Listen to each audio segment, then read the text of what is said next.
আগেরকার দিনে বিয়ে করতে গেলে মুরব্বীরা বা আমরা সময়ও দেখছি বউ দেখতে গেলে যায় কি জিজ্ঞেস করতো, নামাজ কয় রাকাত, ওযুর ফরজ কয়টা, গোসলের ফরজ কয়টা। এটি জিগাইলেও তো মায়েরা কইতে পারতো না। কেন পারে না তা না, লাজুক ছিল, শরমে ডরে সব ভুলে যেত। আমার এক উস্তাদ বিয়ে করতে গেছে, তো আগে শুনছে মেয়েটা খুব লাজুক, হুজুরের ইচ্ছা বিয়ে এহেনি করবে। তখন মার বোনের সাথে নিয়ে গেছে, মনে মনে চিন্তা একদম সহজ প্রশ্ন করুন যেন পারে। তো আমি কম মা এত ভালো বিয়ে করো। তো যাইয়া জিজ্ঞেস করছে ফজরের নামাজ কয় রাকাত। চিন্তা করছে পেসপুস লাগাইব না, বিতির নাই, নফল নাই, 2 রাকাত ফরজ 2 রাকাত সুন্নত, এর চেয়ে সহজ তো নামাজ আর নাই না আছে। তো জিজ্ঞেস করছে ফজরের নামাজ কয় রাকাত। বউ বলে 12 রাকাত। হুজুরের তো পুরো মন খারাপ হয়ে গেছে, ধরা তো খাইলাম, মায়ে তো এই জায়গায় বিয়ে করাইব না। মা বলে হাসতে হাসতে শেষ করে, বাজান তোরে এনে বিয়ে করো। হুজুরের মাইয়া ও কি জানে না 4 রাকাত 2 সুন্নত 2 ফরজ জানে, কিন্তু এতটাই লাজুক সব খাইলিস। তো বিয়ার পরে বলে হুজুর জিজ্ঞেস করছেন, এই তুমি যে 12 রাকাত কইলা কি হিসাবে কইলা, একটু হিসাব দাও তো। তো বউ বলে কি কয় জানে, আমি তো 12 রাকাত কইছিলাম, আমার জায়গায় আপনি হইলে আপনার যে অবস্থা আপনি 20 রাকাত কইতেন।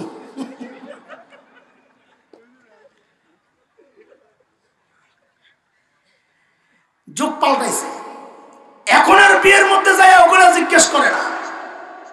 এখন যায় ওই যে বিশ্বকাপ চলাকালীন গেছে বউ দেখতে, যায় বলে বউরে জিজ্ঞেস করে, হে গো কোন দলের সাপোর্ট করো। আচ্ছা আপনারা কর, এই প্রশ্ন করা ঠিক আছে? বুঝেন নাই তাহলে আমি পুরাই ব্যর্থ। ঠিক আছে প্রশ্ন করা, কেন ও প্রশ্ন করে জেনে নে ওই যে একটা খবিস, লগটাও খবিস পড়ে কিনা। এটার নাম হইল তেজকার লগে তেজকা। বুঝে আসছে কথা? আল্লাহ নবীর সাহাবীর বউ তো আল্লাহ মিলাইছেন তেজকার লগে তেজকা।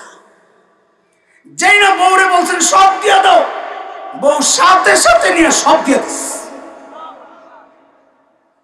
মদিনার দূত এই দৃশ্য দেখে অবাক হয়ে বলে, আরে কই আসলাম, এরা মানুষ না ফেরেশতা। দ্রুত ফেরত গেছেন মদিনায়। হযরত ওমরকে পুরা গল্প শোনানোর পর এমনি তো ওমর খুশি, এই গল্প শুনে এতটা খুশি হয়েছে, আবার বললেন যে আবার 1000 স্বর্ণ মুদ্রা যা পরে দিয়া। আবারও দুধ গেছে দ্বিতীয়বার। এইবার হযরত সাইদ বউরে কয় সব দিয়ে দাও। এইবার বউ একটু মুড়া দিছে। কেন? কারণ ঘরের জরুরত বউরা ভালো জানে, আমরা তো খবর থাকে না। আমাদের এখানে অনেক আসামি আছে, রাত্রে যাই এই বউরে দিবে একটা সেতা, কি রান্না প্রত্যেক দিন, এগুলো প্রত্যেক দিন খাইতে ভালো লাগে। তো বউ যদি কয় বাজারে যান না, তো আমার কি সময় আছে নাকি? এ পোড়া কপাল, বাজার করতে পারবি না তো যা রান্ধে চুপচাপ খাইয়া যায় ঘুমায় থাকবে। ঠিক কথা, আমিও একজন। আল্লাহ বউরে যখন কইছে সব দিয়ে দাও, বউ কয় একটু কিছু রাখা যায় কিনা। হযরত সাইদ কয় কেন, তোমার কি ঘরে কিছু লাগবে?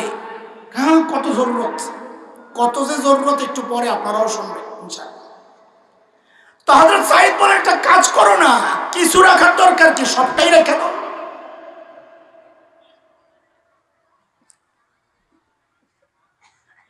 কিছু সবটাই রেখে দাও। তো বউ তো খুশি, তাই তো আরো ভালো হয় সবটা থাকলে।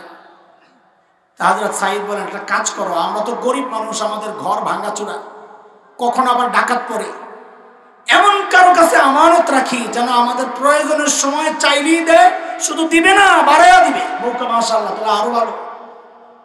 হযরত সাইদ বলেন তাইলে এটাও দান করে দাও, কারণ দান করা মানে আল্লাহর কাছে আমানত রাখা।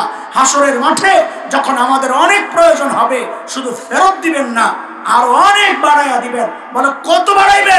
বলে যত বাড়াইলে আমি জান্নাতে যাইতে পারবো।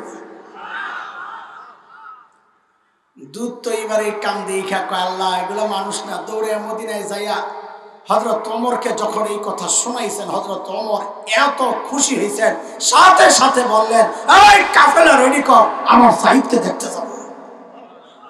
এটা এই জমানা না, চাইলে এক জায়গায় দৌড় দিয়ে চলে যাওয়া যায়, টিকিট আছে, হুট করে যায় এয়ারপোর্টে উঠটা প্লেন দিয়ে গেলাম গা। 400 কিলোর উপরে মদিনা থেকে হিমস, লম্বা সফরের প্রস্তুতির ব্যাপার আছে। কিন্তু হযরত ওমরের হৃদয়টা এতটা আন্দোলিত হয়েছে, হযরত সাঈদকে দেখার জন্য অস্থির হয়ে গেছে। সাইয়েদনা ওমরের কাফেলা যখন হিমসে ঢুকে, গোটা হিমস যেন ভেঙে পড়ে। চারিদিক থেকে হাজারো মানুষ ছোট ছোট আসছে। কেন হারে? মদিনা থেকে আমাদের আমিরুল মুমিনিন আসছেন, আল্লাহর নবীর শ্রেষ্ঠ সাহাবী ওমর ইবনুল খাত্তাব আসতেছেন এক নজর দেখার জন্য। হযরত সাঈদ বসা, পাশে সাঈদ ইবনে হযরত ওমর বসা, পাশে সাঈদ ইবনে আমের, সামনে হাজারো মানুষ। হযরত ওমর চিন্তা করলেন, সাঈদকে আমি তো ভালো জানি, কিন্তু জনগণ কি বলে এই সুযোগে একটু পরীক্ষা করে নেওয়া যাক। অনেক সময় দেখা যায় নেতার কাছে নেতা ভালো, কিন্তু পাবলিক দেখতে পারে না।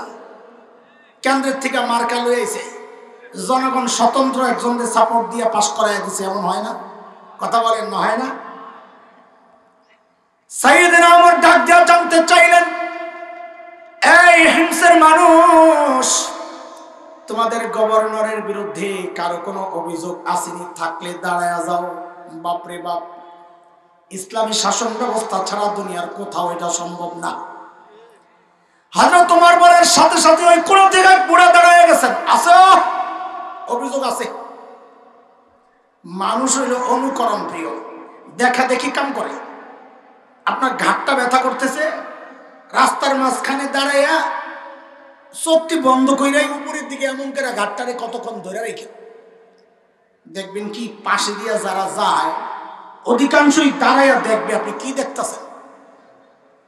কথা বলেন। যে এক বুড়া দাঁড়াইছে, দেখা দেখি আরো 3 জন। ওমর কয় সর্বনাশ, এই কি কারে দেখতে আসলাম? অভিযোগের দেখি শেষ নাই। বলেন আপনার কি সমস্যা? প্রথম জন, আল্লাহ। প্রথম জন দাঁড়ায় তো এমন অভিযোগ দিছে, সুবহানাল্লাহ। বলে কি, আমিরুল মুমিনিন, আমাদের গভর্নর মাসে একদিন অফিসে আসে না।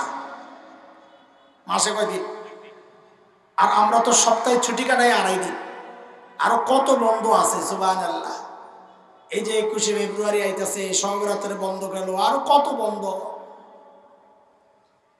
অথচ ইসলামী শাসন ব্যবস্থায় জনগণের অভিযোগ, গভর্নর মাসে একদিন অফিসে আসে না।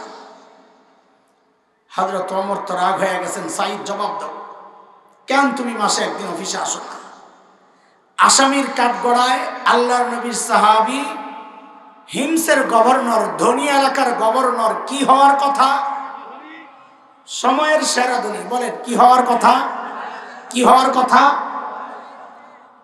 কিন্তু অবস্থা কি দেখেন।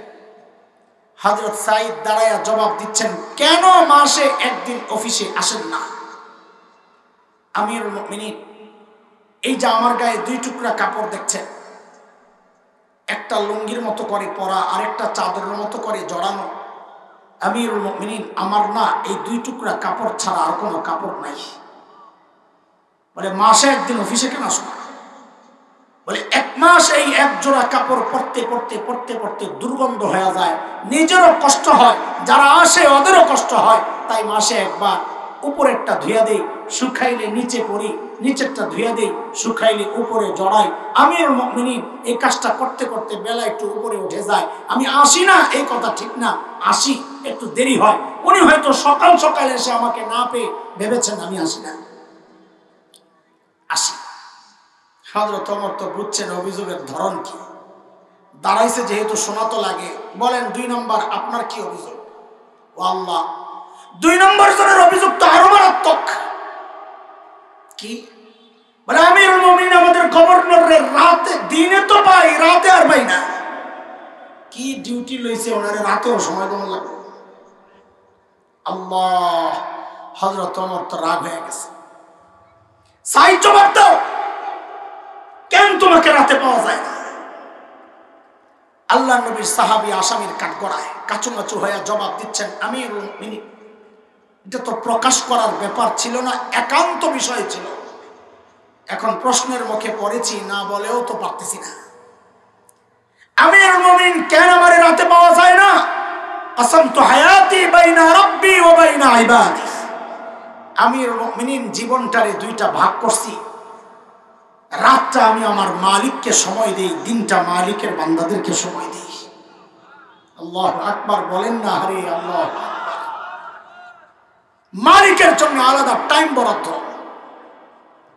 আমরা তো ব্যস্ত মানুষ, আমাদের হাতে এত সময় কোথায় মালিককে টাইম দেওয়ার? চাকরি আছে, বাকরি আছে, হ্যাঁ, সংসার, পরিবার, রাজনীতি, ব্যবসা, কত কাজ, সুবহানাল্লাহ।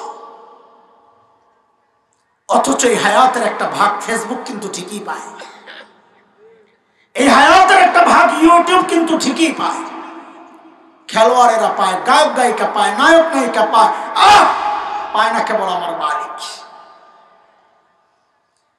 এরা জালিম। আমি আর তুমি ছাড়া দুনিয়ার সব মালিককে টাইম দেয়। ওই একটা গাছের দিকে তাকায় দেখো না, কি মনে হয় গাছটা বুঝি এমনি দাঁড়ায় আছে? না না না, ওই গাছটাও দাঁড়ায়া দাঁড়ায়া মালিকের তাসবিহ পড়ে। আরে যে কুকুরটাকে নিকৃষ্ট প্রাণী মনে করে তাড়ায়া দেয়, ওই কুকুরটা অরুকুর হালতে মালিকের তাসবিহ পড়ে।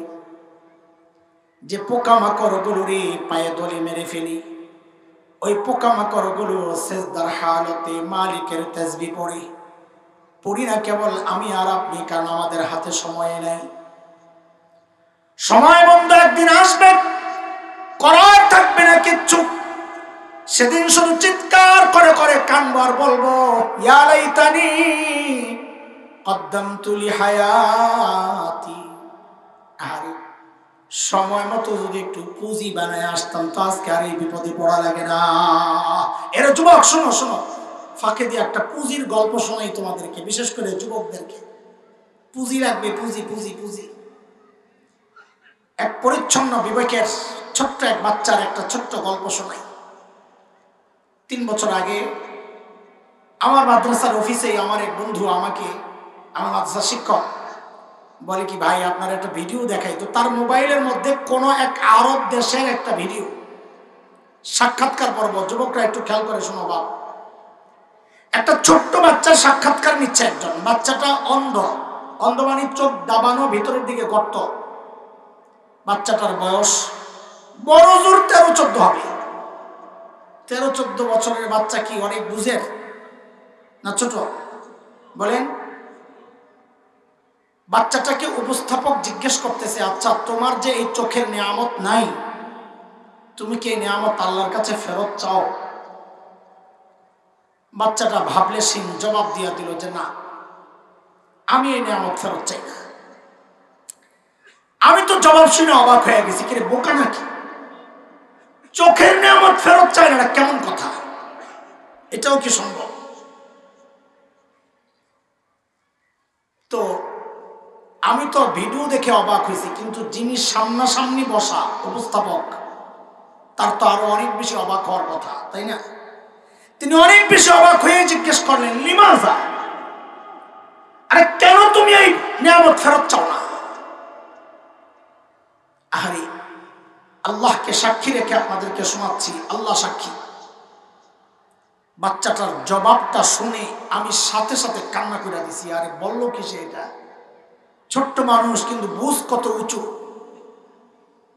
বলে কি জানেন, কি পুঁজি বানাইছে দেখো যুবক, কি পুঁজি বানাইছে দেখো। বাচ্চাটাকে যখন জিজ্ঞেস করা হইলো তুমি কে নিয়ামত ফেরত চাও, বলে না চাই না। বলে কেন চাও না? তো বলে কি, হাসরের মাঠে যখন একে একে ডাক পড়বে আমলনামা দেখানোর জন্য, হিসাবের জন্য, তো যখন আমার ডাক পড়বে, বলে আমি পিচ্ছি বাচ্চার কি ডাক? বলে যখন আমার ডাক পড়বে, আমি দুনিয়ায় নিয়ামত এজন্য ফেরত চাই নাই, সেদিন যেন আমি আমার মালিকের সামনে নত জানু হয়ে বলতে পারি, ও আমার মালিক, ও আমার মালিক, দুনিয়ায় তো আমার এই নিয়ামতটা দাও নাই, ওগো মালিক, এই উসিলায় কি আজকে আমার আযাবটা একটু কমায়া দেওয়া যায় না মালিক? আমি কাঁদতেছিলাম ঠিক উল্টা চিন্তা করে, যে আরে আমার হাসান জামিলের যখন সিরিয়াল আসবে, আমি যখন আমার মালিকের সামনে দাঁড়াবো, ঠিক উল্টা প্রশ্নটাই যদি আমার মালিক আমাকে করেন, তো আমার কি জবাব?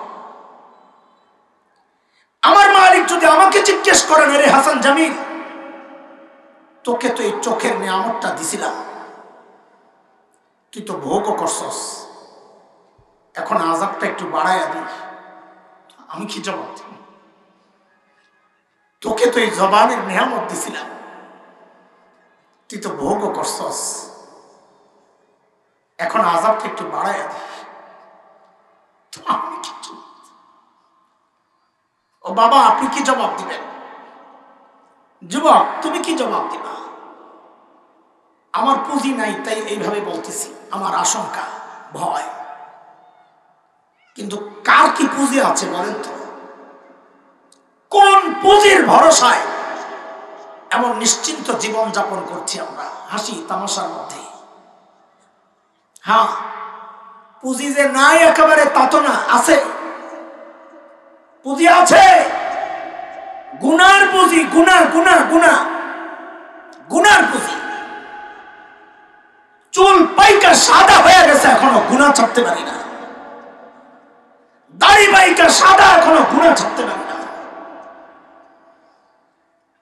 বাবা, ছাড়বেন কবে? জিজ্ঞেস করি, কবে ছাড়বেন? এই চুল দাড়ি সাদা হওয়ার মানে বুঝেন? আমার মালিক আমাকে বহুবার সতর্ক করেছেন, আমি সতর্ক হই নাই। এটা চূড়ান্ত সতর্কবাণী।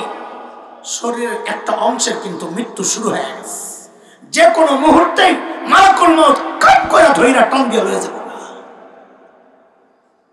নিয়ে আসেন দোস্তরে, নিয়ে আসেন। মাশাআল্লাহ,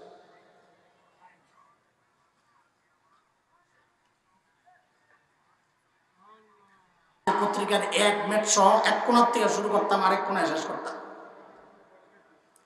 নাস্তা আনছি, ওই যে কাগজটা দিয়ে রুটি পেঁচায় দিছে, খাইতাম, আর ওই কাগজের পড়া যা আছে বয়ে বয়ে পড়তাম।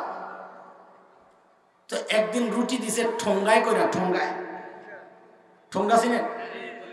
কি বলে? ঠোঙ্গা বলে। এই খেয়াল করেন, ওই ঠোঙ্গাটা আস্তে আস্তে খুলছি, খুললে এখন ঠোঙ্গার পড়াটা পড়তে হইব।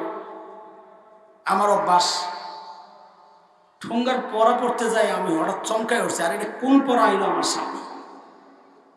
দেখি কি লেখা, এক ব্যক্তি তার আহাদনামা লেখছে কি, আমি আমার এই পুরা জায়গা এরিয়া দিছে, এই এরিয়া থেকে এই এরিয়া প্রায় 5 বিঘা, এই পুরা জায়গা ফরিদাবাদ মাদ্রাসার যে জায়গা এরিয়াটা, ওইটাই ফরিদাবাদ মাদ্রাসার যেই জায়গা, ওই জায়গা এরিয়া, এই পুরা জায়গা আমি শামসুল হক ফরিদপুরি রহমতুল্লাহ আলাইহিকে দিয়ে দিলাম। এই পুরা জায়গা কার? ফরিদাবাদ মাদ্রাসার পুরা জায়গাটা কার? সদস্য হুজুরের।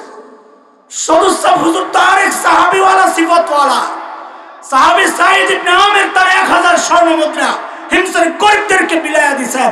আর আমাদের সদস্য হুজুর ও সাহাবীওয়ালা জিন্দেগি লালন করার কারণে নিজের নামে বরাদ্দের জায়গাটাও ফরিদাবাদ মাদ্রাসার নামে দিয়ে দিয়েছেন। সেই মাদ্রাসার ছাত্র হাসান জামিল। হযরতের অবদান, আমি আলেম হয়েছি।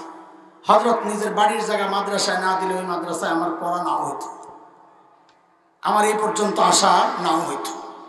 সেই জন্য আমি আর কথাটাকে একটু এলোমেলো করেই শেষ করলাম। তো আমার দোয়া অবশ্যই আল্লাহ তাআলা হযরতকে জান্নাতে আলা মাকাম, সাহাবীদের সাথে আল্লাহ হযরতকে জান্নাতে জায়গা দান করেন। আমিন আমিন। ওয়া আখিরু দাওয়ানা আলহামদুলিল্লাহি রাব্বিল আলামিন। আসসালামু আলাইকুম।